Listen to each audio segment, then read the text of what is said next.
So, if any of you have spent longer than a week on the internet, chances are you've seen one of these three characters before. Hey, look, buddy. I'm an engineer. That means I solve problems. Not problems like what is beauty, because that would fall within the purview of your conundrums of philosophy. I solve practical problems.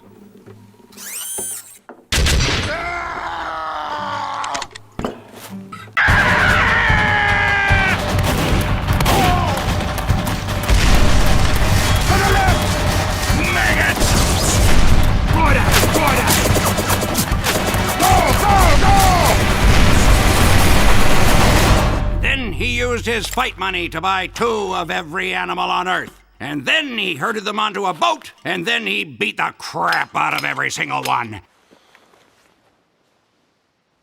Some people think they can outsmart me. Maybe. Maybe. I've yet to meet one that can outsmart Bullet.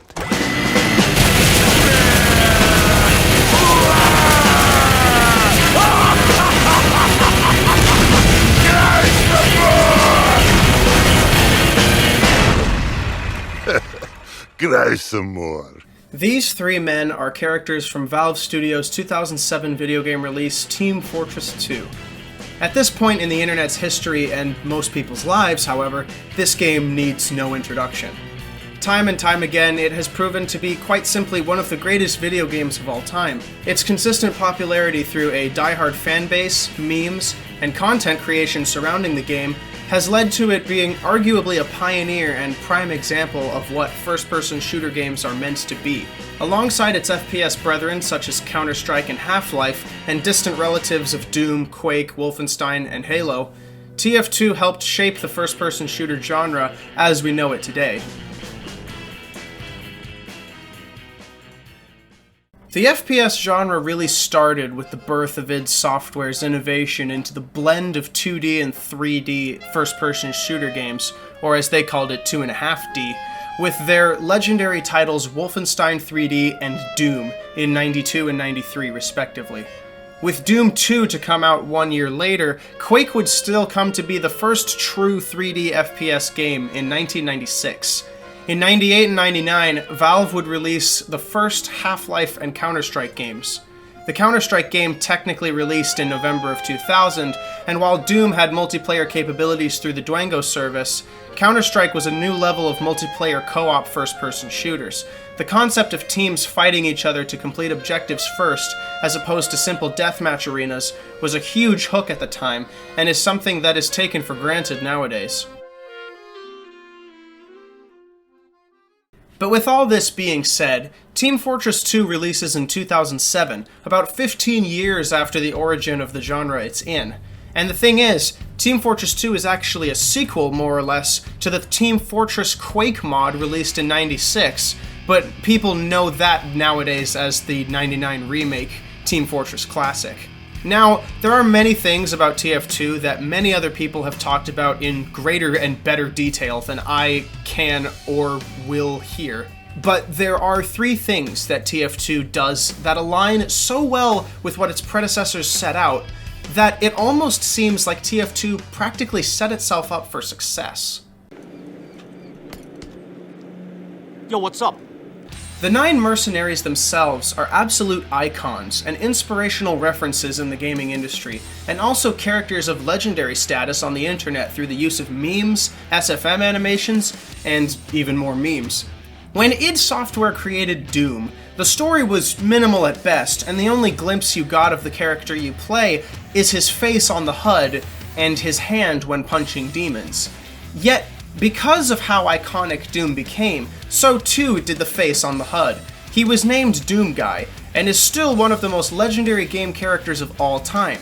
In fact, it's quite arguable that Doomguy is the greatest video game character of all time, considering how most everyone knows who he is, despite many gamers nowadays having only played the recent Doom games, in which he only says one word, and where he's only focused on in third-person camera angles in the second game.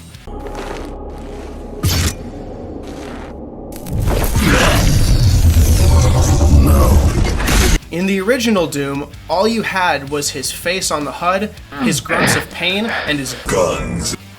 But that was certainly enough. He was simply Doomguy. He was just the guy that ran around hell killing demons so that no more could return to Earth.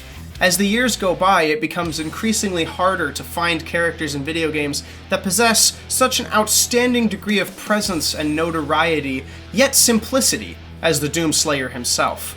If someone dresses up as Doomguy at a Halloween party, you know immediately who's going to be the most popular kid. In this way, the TF2 Mercenaries are quite like Doomguy. In an age where the gaming industry becomes split between more realistic gameplay and visuals, and a return to the old graphics of yesteryear, legends like Doomguy are hard to come by. And while the Mercs are not the Doomslayer with his stoicism and quiet determination to his singular cause of protecting Earth and destroying hell itself, the Mercs get to sit at the same table of FPS icons that he, Master Chief, Gordon Freeman, and BJ Blazkowicz do. Because, in all honesty, the Team Fortress 2 Mercs might just be the last truly iconic characters of the video game era.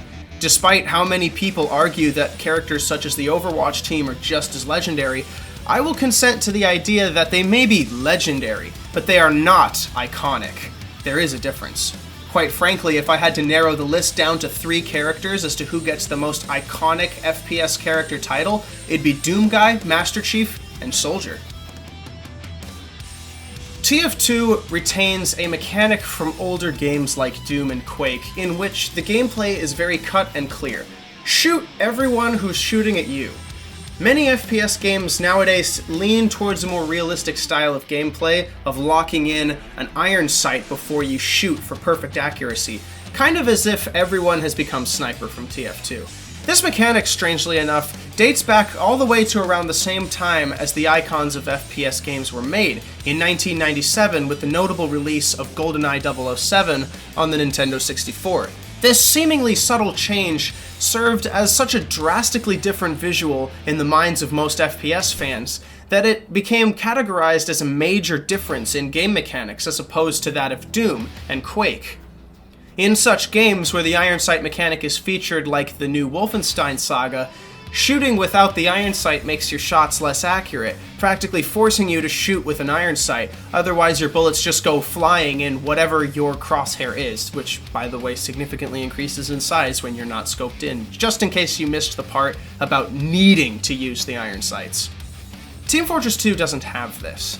TF2 remains true to the tradition of its elders of Doom, Quake, and Halo by specifically not having iron sights implemented.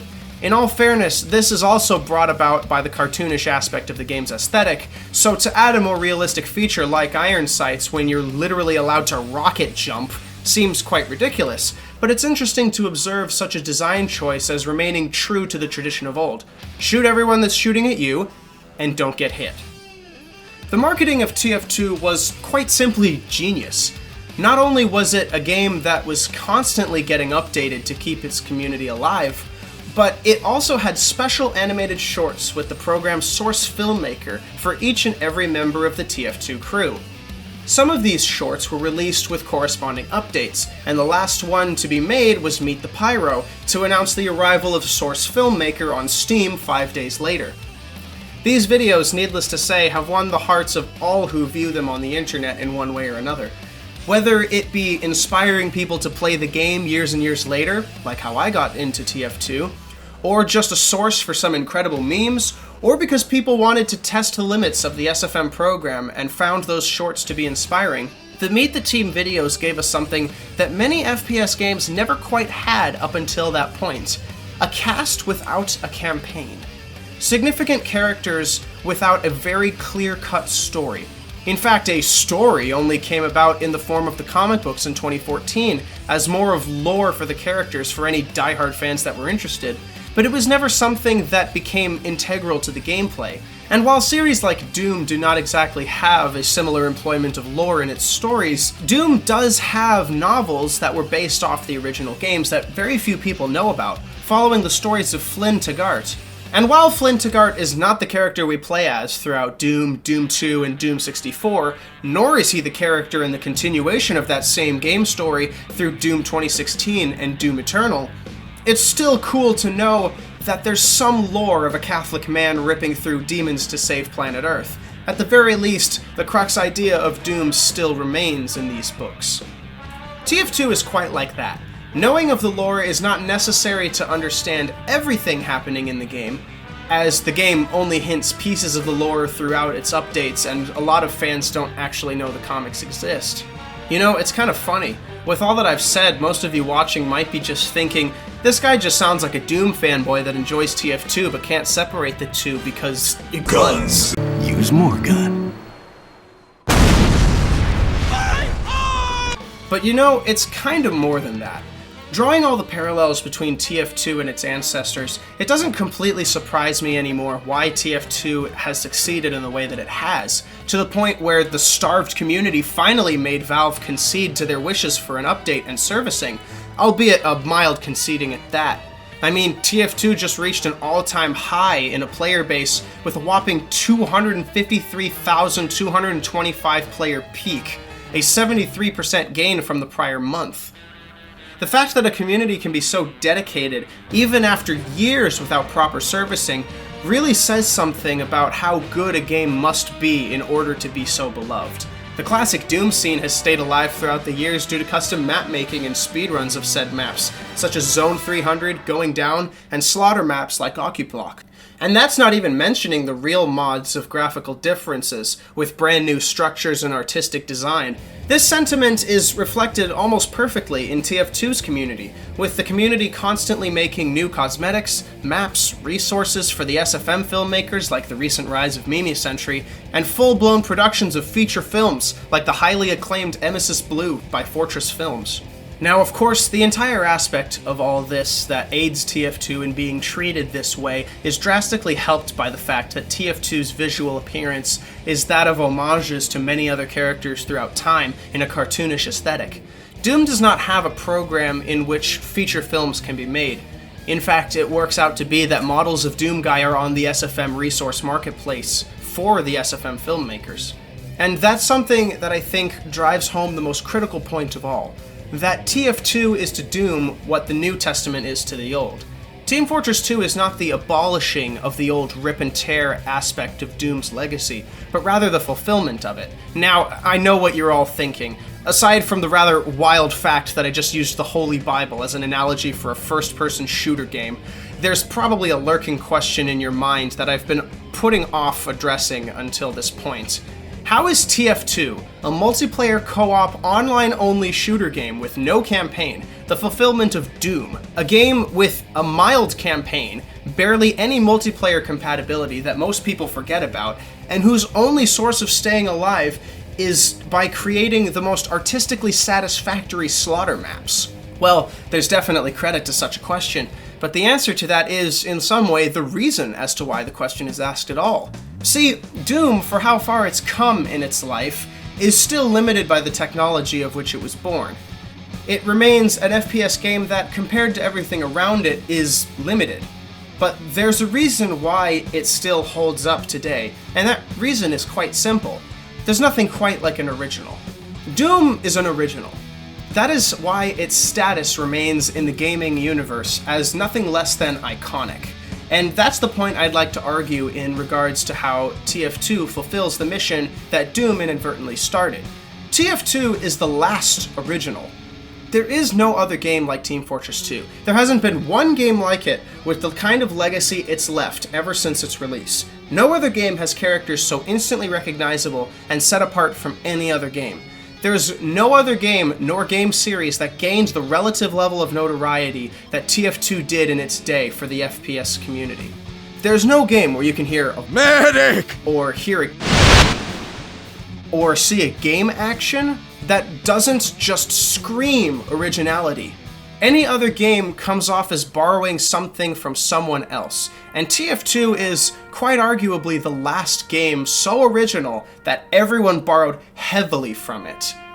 15 years, and still no game since then has come close to the amount of originality, legacy, and community that TF2 has. So I say unto thee, dear viewers, praise TF2, praise it, and hold it dear to your hearts, Because after all is said and done, one day another voice actor will pass away. One day another character will live forever in memory alongside the iconic voice line of Rick May. One day a new statue will be placed in the fields of Dust Bowl and the arena of Two Fort. One day, when I am a much older man, all the cast will soon have passed away, and all 9 characters will be immortalized in the gold statues of memory that Rick May now is. One day, every class will receive their proper send-off by the community, and maybe then, after however many years that is, the game may finally come to a rest. But as long as those that love the game hold on to those aspects that made the game worth playing then, it will continue to be worth playing now until the end of their days. May the good Lord rest Rick May's soul at peace, and may all those that despair for the game's future be at peace. For the soldier has been immortalized within the game, within the internet's culture, and within the entire gaming industry. The soldier is a testament not only of how truly marvelous and beautiful Team Fortress 2 is, but also a beacon of hope for those who long for something good and original and wonderful again in any video game. The soldier is an inspiration to us all. May the soldier stand alongside the Doomslayer and the Master Chief as an icon among the FPS genre. May Team Fortress 2 forever be remembered as the last truly original game, the last game that won the hearts of all.